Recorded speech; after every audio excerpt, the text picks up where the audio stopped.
Hello friends, welcome to my channel. আমি হচ্ছে তোমাদের জাগৃতি আর আরেকটা নিউ ব্লগ নিয়ে চলে এসেছি। আজকে কালী পুজোর সন্ধ্যে পরের দিন, ভাইফোঁটার দিন আমরা বেরিয়েছি প্যান্ডেল হপিং করতে, সব ঠাকুর দেখতে।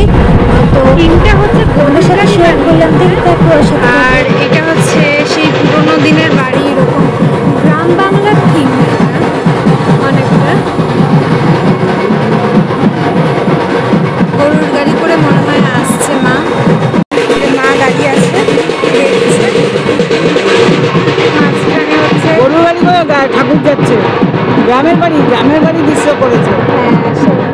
খুব সুন্দর সাঁওতালদের তো সব ঠাকুর দেখে আমরা প্যান্ডেল হপিং কমপ্লিট করে এসে বসলাম। নান্দনিকের পুজো দেখে ইউথ ক্লাবের দেখে এসে বসলাম। আমাদের পাড়ার পুজো এখানে হয়, আমরা কজন ক্লাবের। এখানে খুব সুন্দর প্যান্ডেল সাজিয়েছে আর বাইরে থেকে শিল্পী এসেছিল লোকগীতির। তো আমি কপিরাইট করবো বলে গানটা মিউট করে দিলাম।